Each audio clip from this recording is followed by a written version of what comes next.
Hello, আসসালামু আলাইকুম। তো ভিডিওর আগের ভিডিওর এটা হচ্ছে সেকেন্ড পার্ট। তো সেকেন্ড পার্টে আপনাদেরকে ওয়েলকাম। তো আজকের ভিডিওতে আপনারা দেখতে পাবেন জাতীয় স্মৃতিসৌধ। তো চলেন জাতীয় স্মৃতিসৌধ সম্পর্কে বেসিক কিছু তথ্য যেগুলো আছে ওগুলো আমরা জানিয়ে নিই।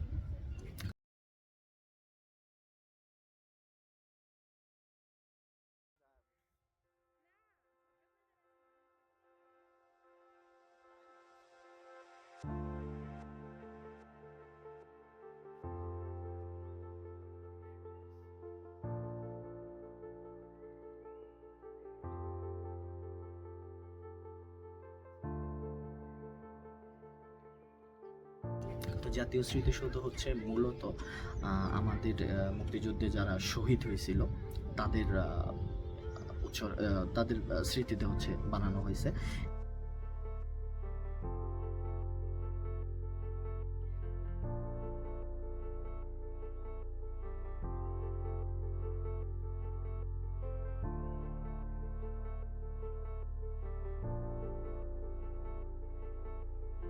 এবং এইখানে যে সাতটা স্তম্ভ যে আছে, সেই সাতটা স্তম্ভ আমাদের সাতটা আন্দোলনকে নিদর্শন করে আর কি। এর প্রধান নকশার স্থপতি সৈয়দ মাইনুল হোসেন, এবং এইখানে মুক্তিযুদ্ধে নিহতদের 10টি গণকবর রয়েছে, 10টি গণকবর আছে। এবং যখন নতুন কোনো সরকার প্রধান আসেন, যেমন আমরা দেখছি কিছুদিন আগে ডক্টর ইউনূস স্যার, তো বা আরও বিভিন্ন সময় 16ই ডিসেম্বর বলেন, বা বিদেশ থেকে যখন সফরে আসেন বিভিন্ন প্রধানমন্ত্রী বা প্রাইম মিনিস্টার বা যে কেউ যারা রাষ্ট্রপ্রধান যারা আসেন, তারা এইখানে ফুল দিয়ে তারা শ্রদ্ধা নিবেদন করেন। এবং 1972 খ্রিস্টাব্দের 16ই ডিসেম্বর বিজয় দিবসে তৎকালীন রাষ্ট্রপতি শেখ মুজিবুর রহমান ঢাকা থেকে 25 কিলোমিটার দূরে এই ঢাকা আরিচা মহাসড়কের পাশে নবীনগরে এখানে স্মৃতিসৌধের শিলান্যাস করেন। 1978 খ্রিস্টাব্দে রাষ্ট্রপতি জিয়াউর রহমান স্মৃতিসৌধটি নির্মাণের উদ্যোগ গ্রহণ করেন এবং নকশা আহ্বান করেন। 78-এর জুন মাসে প্রাপ্ত 57টা নকশার মধ্যে সৈয়দ মাইনুল হোসেন প্রণীত নকশাটি গৃহীত হয় এবং 1969 খ্রিস্টাব্দে মূল স্মৃতিসৌধের নির্মাণ কাজ শুরু হয় এবং 1982 খ্রিস্টাব্দে বিজয় দিবসের অল্প পূর্বে তা সমাপ্ত হয়। 2002 খ্রিস্টাব্দে গৃহীত প্রকল্প অনুযায়ী এখানে একটি অগ্নিশিখা, সুবিন্যস্ত মুরাল এবং একটি গ্রন্থাগার স্থাপনের পরিকল্পনা আছে। এবং বাংলাদেশের সফরকারী বিদেশি রাষ্ট্রপ্রধানগণ নিজ হাতে এখানে স্মারক প্রদান করেন এবং বৃক্ষরোপণ করে যান।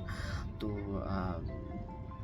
মোট এই স্মৃতিসৌধটি নির্মাণ কাজ শেষ হয় প্রায় 3টি পর্যায়ের মাধ্যমে, এবং টোটাল ওই সময় অনুযায়ী সোর্স অনুযায়ী প্রায় 13 কোটি টাকা এইটাতে বিনিয়োগ করা মানে লাগে আর কি। 13 কোটি টাকা লাগে এই কাজটা শেষ করতে। তো এই পুরো স্মৃতিসৌধটা 34 হেক্টর বা 84 একর জায়গার উপর নির্মিত, এবং এছাড়াও এখানে আরও 10 হেক্টর বা 24 একর জায়গা বৃক্ষরাজি বা আরও সবুজ বলয় দ্বারা পরিবেষ্টিত। এবং 7টি ত্রিভুজাকৃতি মিনারের শিখর, যেখানে 7টি সংগ্রাম নিদর্শন করা হয়। প্রতিটি মানে প্রতিটি একটার উপর আরেকটা। আপনারা পেছন থেকে দেখলে মনে হবে যে একটার উপর আর কি আরেকটা, একটা থেকে আরেকটা পিছনেরটা বড় আর কি, এরকম। তো পরবর্তীতে আর কি 54, 56, 62, 66, 69 গণঅভ্যুত্থানের মধ্য দিয়ে অগ্রসর হয়ে যখন বিজয় অর্জিত হয়, এই সমস্ত ইয়াগুলা আমাদের ইয়াতে আপনারা এই সমস্ত সংগ্রামের সাক্ষ্য এই স্মৃতিসৌধটা বহন করে। তো এটার উচ্চতা 45 মিটার বা 150 ফুট, এবং জাতীয় স্মৃতিসৌধ একটি প্রাঙ্গণের একটা গুরুত্বপূর্ণ বিন্দুতে অবস্থিত বলা হয়। তো আজকে এতটুকুই। এইটুকু স্মৃতিসৌধের বেসিক তথ্য। তো আপনারা দেখতে পাচ্ছেন জাতীয় স্মৃতিসৌধ। ইনশাল্লাহ পরবর্তীতে আরেকটা ভিডিওতে আপনাদের সাথে দেখা হবে ইনশাল্লাহ। আজকের মতো এইখানে বিদায়। জয়। আসসালামু আলাইকুম।